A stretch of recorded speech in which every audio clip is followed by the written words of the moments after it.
اعوذ باللہ من الشیطان الرجیم بسم اللہ الرحمن الرحیم اذا جاء نصر اللہ والفتح۔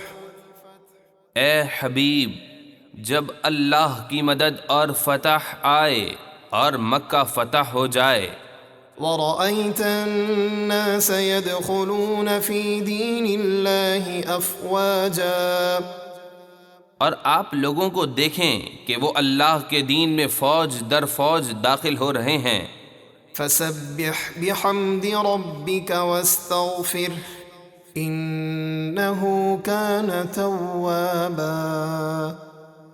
تو آپ اپنے رب کی حمد کرتے ہوئے اس کی پاکی بیان کیجئے اور اپنی امت کے لیے اس سے بخشش طلب کریں، بے شک وہ بہت توبہ قبول فرمانے والا ہے۔